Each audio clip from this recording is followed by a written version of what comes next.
আল্লাহর বান্দা গরিব যুবক সন্তান মানুষের বাড়ি কাজ করে যা পায় তা দিয়া সংসার চালায়। আজকে বাজারে গেছে, টাকা নিয়া বেতন নিয়া বাজার করবে, গিয়া শুনে আল্লাহর কালাম পাওয়া যায়, ঘরে রাখলে বরকত। আল্লাহর কালাম কোথায়? বলে অমুক লাইব্রেরিতে যাও। গিয়া বলে ভাই এমন একটা কালাম আমি চিনি না, ঘরে রাখলে নাকি বরকত হয়। বলে হ্যাঁ। বলে না, আমার একটা কালাম দেও।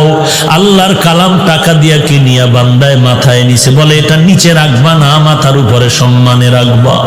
আল্লাহর বান্দা মূর্খ মানুষ, আল্লাহর কোরআন সম্পর্কে কোনো ধারণা নাই। এতটুকু জানছে এটা সম্মানের কিতাব, এটা নিচু জায়গায় রাখবা না। আল্লাহর বান্দা কোরআন মাথায় নিয়ে বাড়িতে রওনা। ঘরের দরওয়াজায় গিয়া বলে রে বিবি, মনে কষ্ট নিও না, আজকে বাজার আনি না, আল্লাহর কালাম নিয়ে এসেছি। জীবন ভর খানা খাইলাম, আজকে একটা রাত খানা খাবো না। ঘরের মধ্যে ঢুকিয়া আল্লাহর কোরআন রাখার মতো ভালো জায়গা নাই। বলে স্ত্রীটা উঁচা জায়গায় রাখতে হবে, ছোট জায়গায় নিচে করা যাবে না। স্ত্রী বলে তুমি আমি গরিব, ভালো ঘর নাই, কোরআন রাখার ফিরাইয়া দাও তাড়াতাড়ি। বলে এই রাত্রে তো ফেরত দেওয়া যাবে না, যদি দিতে হয় তো কালকে সকালবেলা গিয়া ফেরত দিতে হবে। অন্তত আজকে রাত্রটা কোরআন নিয়ে আমাদের রাত কাটাতে হবে, তো কোথায় রাখবো?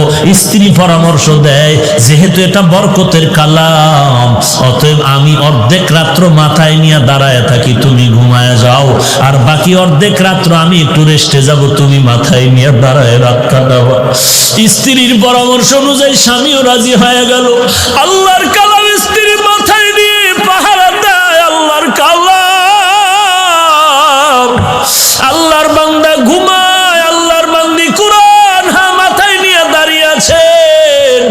অর্ধরাত্র স্ত্রী, অর্ধরাত্র স্বামী। ফজরের আজান হয়ে গেল, একজন ওযু বানাইয়া নামাজ পড়লেন। সকালবেলা বলে কোরআনটা বাজারে ফেরত দাও।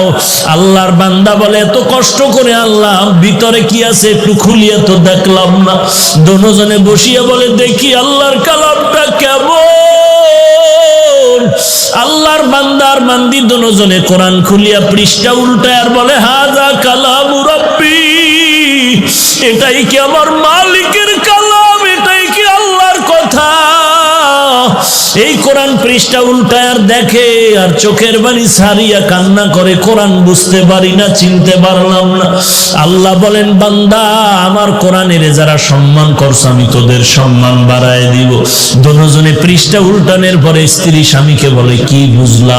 স্বামী স্ত্রীকে বলে তুমি কি বুঝলা? বলে জানি না, কেমন যেন পুরা কোরআন আমার মুখস্থ হয়ে গেছে। স্বামীও বলে আলহামদুলিল্লাহ, আমারও পুরা কোরআন মুখস্থ হয়ে গেছে। ওরে আমার মাওলা যেটা বান্দা পারে না সেটা আমার আল্লাহ পারেন কি পারেন না? গজনবীর বাদশাহ সুলতান মাহমুদ ইন্তেকাল হয়ে গেল। স্বপ্ন যোগে দেখানো হলো মাহমুদ কবরের কি হালাত। বলে আল্লাহ আমাকে মাফ করে দিয়েছেন। বলে কিসের বিনিময়? বলে আমি আল্লাহর কোরআনের সাথে একটা ভালো আচরণ করেছি এই কারণে। বলে কি আচরণ? ঘটনা হলো তিনি একদিন সফরকালে কোনো এক বাড়িতে মেহমান হলেন।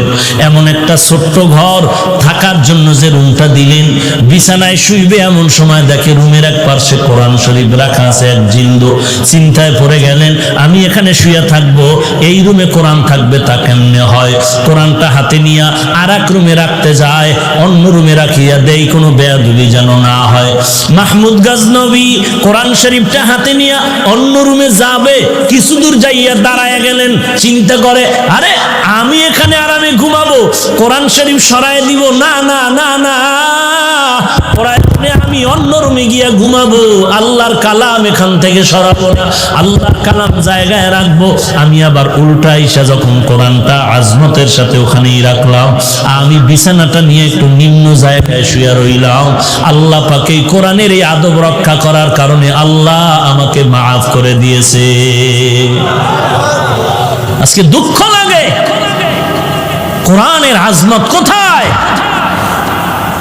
ছাত্র ভাই, আমিও তো মাদ্রাসার খেদমত করি, বড় দুঃখ এখানের হালাত জানি না যে ছাত্ররা কোরআন শরীফ পড়ে, ক্লাসে বসি কোরআন শরীফ কিরে তোর নিজের না পুরান দুরান পাতা ছেঁড়া, বেটা তুই এত টাকা দিয়ে জামা পরলি, পাগড়ি কিনলি, জুতা কিনলি, চাদর কিনলি, ওরে আল্লাহর কোরআনটা তুই কিনতে পারলি না, নিজের কোরআন পড়তে পারলি না, কার কোরআন পাইছো টেবিলের উপরে নিয়ে আস।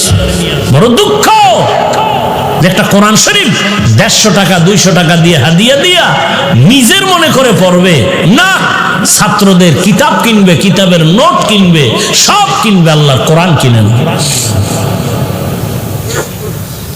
আল্লাহ হেদায়াত দান করেন। এরে ছাত্র ভাই, আল্লাহর কোরআনের অর্থ মিলানো, কবিতার আকারে মিলানো, 2 নম্বরে আহকামাত গুলো মিলানো, যেখানে এই জাহান্নামের বয়ান সেখানে জান্নাতের বয়ান মিলানো, যেখানে ঈমানের বয়ান সেখানে আমলের বয়ান মিলানো। এই গেল মিলানোর 2 অর্থ। 3 নম্বর অর্থ হলো মিলানো কোরআন এমন মিলানো, বলে কেমন? বলে কোরআনের সাথে হেদায়াত শব্দটা মিলানো। বলে কেমন? মুফাসসিরিনে কেরাম উদাহরণ লেখছেন, সূর্যের সাথে আলোটা যেমন মিলানো, কোরআনের সাথে এমন হেদায়াত মিলানো। ফুলের সাথে ঘেরানটা যেমন মিলানো, কোরআনের সাথে হেদায়াত মিলানো। তবে ব্যবধান কি? বলে সূর্যের থেকে আলোটা কখনো বিচ্ছিন্ন হতে পারে, ফুলের থেকে ঘেরানটা বিচ্ছিন্ন হতে পারে, কিন্তু কোরআন থেকে কখনো হেদায়াতের আলো বিচ্ছিন্ন হবে না, বরং কোরআন যেখানে ডুববে সেখানে আলোকিত করে ফেলবে।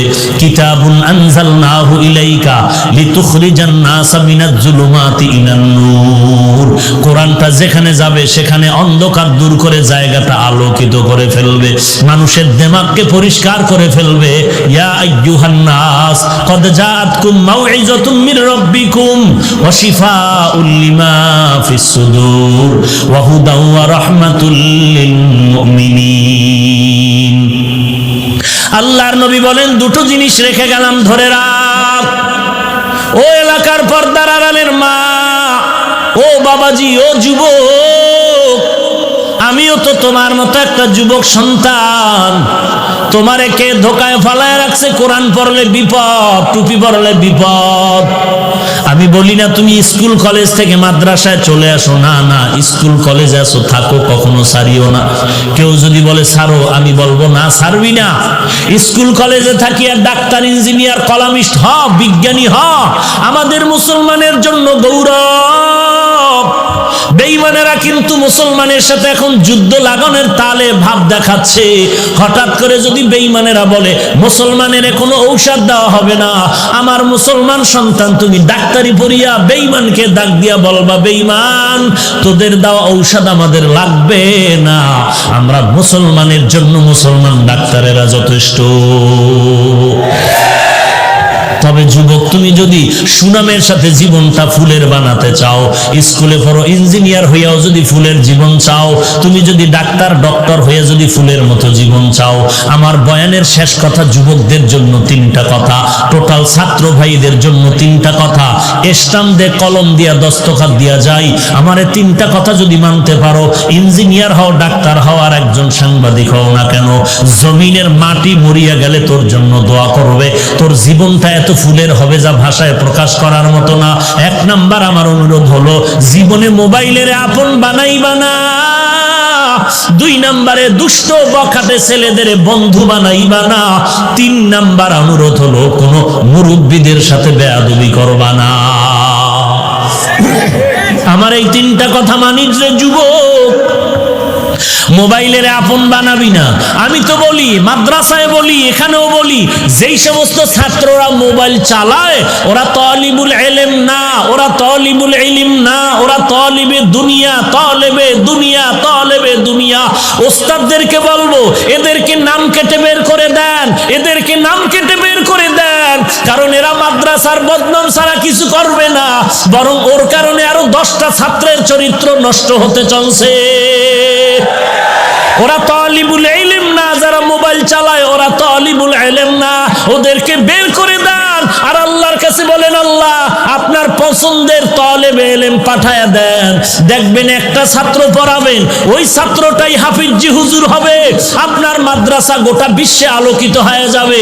রশিদ আহমদ গঙ্গোহীর মতো ছাত্র পড়াও, কাসেম নানতবির মতো ছাত্র পড়াও, শামসুল হক ফরিদপুরীর মতো ছাত্র পড়াও, মাহমুদুল হাসান দেওবন্দির মতো ছাত্র বানাও।